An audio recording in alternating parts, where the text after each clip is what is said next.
With gas prices increasing and traffic inside Metro Manila getting worse and worse every single day, people have started to look for something even smaller compared to subcompact crossover SUVs. And this car right here is Toyota's answer to that. This is the 2023 Toyota Raize in the top-of-the-line 1.0 turbo trim, a mini crossover SUV. Let's see just how good this car is. Before we talk about how the Toyota Raize drives, let's first explore how it looks inside and outside, starting with the exterior. So this being the top line trim, it gets a two-tone design. You get some of that blue, you get lots of these piano black on the outside too. Pretty big headlamps, LEDs, including DRLs, and you also get fog lights down below, but they are only halogen. On the side of the vehicle, you can really see just how tiny this car is. Yet despite that, you have a ground clearance of 200 millimeters, which is more than enough for our roads as long as the floods aren't too bad. And you even get a nice set of 17-inch rims. You get a turbo badge right here just to remind you that you got the top of the line trim. I really see how Toyota went for a more rounded approach here. It's a little bit more on the cute side than the pretty side of things. But yeah, overall, really good looking car. Also, if you notice up top, there is some sort of a faux floating roof effect courtesy of this blacked out roof. And even when you go towards the rear of the Toyota Raize, your lights are all LEDs. I also really like how for this top-of-the-line trim, and I think it was the trim just below this, that you also get piano black on this garnish. Now you get a reverse camera right here and two sensors as well. And not only that, you even get two extra sensors over at the front. There is a rear wiper and some sort of a little faux spoiler up top. Now when you open the tailgate, it is really light, so don't expect it to need to be motorized. But anyway, right here you have enough space for a couple of bags. Obviously, being smaller than subcompact crossover SUVs, the space is also a little bit smaller right here, but you can fold down those rear seats 60/40. You also have this removable really thin parcel cover, and this is quite surprising, you have a full-size spare tire. Now for the powertrain inside the Toyota Raize, well, you would usually expect this price point to have a naturally aspirated tiny engine, but no, Toyota has decided to give you an even smaller engine but turbocharged it. This is a 1-liter 3-cylinder turbocharged gasoline engine making 98 horsepower and 140 newton meters of torque, made it to a CVT. Now for fuel economy, it is quite frankly excellent. Inside the city, you can do 9.1 kilometers per liter, and this is with really bad EDSA rush hour traffic. And once you take it up over to the highway, you're looking at around 20.8 kilometers per liter, and this is with doing a lot of overtaking. Now inside the Toyota Raize, check the door. And it doesn't sound great, but that's also what you should expect of a car of its class. And the same is true for the materials inside the interior. So you're not going to find a single piece of soft touch material, so everything is all just hard touch plastic. The seats too, it's not exactly the most ergonomic. They are, well, seats, and that is pretty much it. You do get cloth by the middle with nice Y patterns on it and leather on the side. You can adjust the driver's seat manually as well as the passenger seat. Well, thankfully though, the steering wheel, it is covered in some sort of leather, and you do get paddle shifters with this, but unfortunately it only tilts. You can't really telescope your steering wheel, so if you have pretty short arms, you might have a hard time finding your perfect driving position. You also do not get cruise control with the Toyota Raize. Now, moving on, what is pretty nice and pretty modern with the Raize though is your instrument cluster, because you have a 7-inch screen on the left side, and you can also configure that in 4 different designs, and you can even set it up to greet you on your birthday. Towards the center, you have this 9-inch touchscreen with Apple CarPlay and Android Auto, but what is kind of odd is with the Apple CarPlay, instead of usually having your menu bar on the left side, this one, it's on the right side. That aside though, you have a reverse camera, which although not the clearest in terms of resolution, it is pretty accurate and even comes with guiding lines. Now for cubby spaces inside the car, well, you have a tiny one by the center, a slightly bigger one where you can put your phone just below the AC system. You also get one cup holder on either sides by the dashboard, plus jug holders on the side. You have an automatic climate control system and a push button start.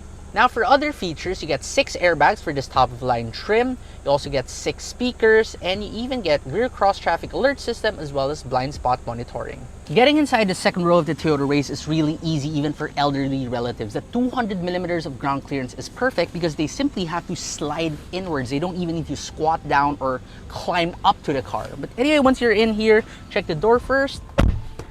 Sounds a little bit better than the front, but overall, not exactly the best. But anyway, what is good right here is the space you get. Despite being a tiny vehicle, I still have around 8 inches or so of legroom. And this is my driving position, although do take note, I am only 5'6" tall. Height-wise, like headroom, you're probably gonna struggle only if you're like 5'11" or so, but other than that, you are pretty much fine right here. Seating 3 people abreast isn't exactly great though because the car is pretty narrow and you still do get a transmission tunnel, although it is just a small one. You don't get a center armrest, but at least you have jug holders on either sides and you even have map pockets on either sides. Now we drive the Toyota Raize 1.0 Turbo, and the Raize has always been made to be a city car, and it is pretty good as a city car. It's pretty nimble, it's really small, and it still has more than enough ground clearance to battle the rough roads of Manila. But when it comes to the engine, you might think that a 1-liter engine isn't much, but since it is turbocharged and this car is incredibly light, it is actually pretty peppy, especially if you put this car into power mode, and the exhaust note is also pretty damn decent for a 1-liter engine. Now, going back to that powertrain, so the 1-liter engine is paired to that CVT transmission, and most CVT transmissions, they're tuned to be a little bit more sedate. They're tuned to prioritize fuel economy. But oddly, in the Raize, they tuned it in such a way that it's going to give you pretty good acceleration at any point of the rev range. It really is good. And despite that, it still returns pretty decent fuel economy. What I did notice with that transmission though is it kind of feels like the transmission of cars from the mid-2000s. You know how when you are at a standstill, when you're idling at a traffic light and you leave the car into drive, the whole cabin just shudders a little. But that can easily be remedied just by putting the car into neutral when you are idling. Also, speaking of vibrations, let's talk about the NVH suppression, or noise, vibration, and harshness. Noise, as expected from a car of its class, it's not really the best in terms of suppressing noise, so you do get a lot of wind noise, a lot of tire noise, especially when you are at the highway, when you're going at the speed limit. But even inside the city, when you're going around 40 or 50 kilometers per hour, yeah, noise does creep into the cabin. But again, this is pretty normal for almost every single car in its class. Vibrations, I mentioned, as long as you're not idling, you pretty much wouldn't feel any vibrations. But harshness though, it is pretty good at suppressing harshness. Usually cars with shorter wheelbases, they're a little bit harsher, they're a little bit worse when it comes to ride because the distance between the front tire and the rear tires are narrower, right? So every time you go over a bump, you feel them pretty quickly between each wheel. But with the Toyota Raize, they remedied that by giving you super soft shocks or soft suspension. So what this translates to is that every time you go over a speed bump or a pothole, you really barely feel it. You really barely feel any jolt. It really doesn't hurt. But the negative trade-off for that would be, number one, your handling, it wouldn't be as good, and that's perfectly fine for a city car such as this one. And number two is, if you have passengers who have motion sickness, well, the Raize might be something that they would want to avoid riding in. The Raize uses an electric power steering system. Now, this is incredibly perfect for the city because it is really light. My only slight complaint with it is that it feels a little bit too artificial. And as much as it is light, there's this weird feeling of heaviness for the first inch or so that you turn it. And next up is visibility. The Toyota Raize gives you excellent visibility all around. Your pillars, they aren't too thick. Your windshield, it is pretty big for the size of the vehicle too. The only weird thing is the center rear view mirror because it is slightly magnified, so it looks like you're looking through glasses or a magnifying glass. But just in case that makes you feel slightly woozy, you can always rely on your pretty accurate reverse camera. Despite the Toyota Raize being pretty loud on the highway, it is surprisingly stable. And usually these small displacement turbocharged engines, they kind of run out of juice when you're going at highway speeds. But with the Toyota Raize, you just mash down the accelerator, you don't even need to put it into power mode anymore, and it can still easily overtake. Overall, I don't think there's anything inherently wrong with the Toyota Raize. Sure, it's not perfect, but in this class of vehicles, you truly cannot expect perfection, yet it's pretty comfortable, it's ridiculously efficient when it comes to fuel, and it is also pretty peppy with, well, enough ground clearance for our roads. But I reckon that at 1,051,000 pesos, there are slightly larger and more premium options out there for a bit less money.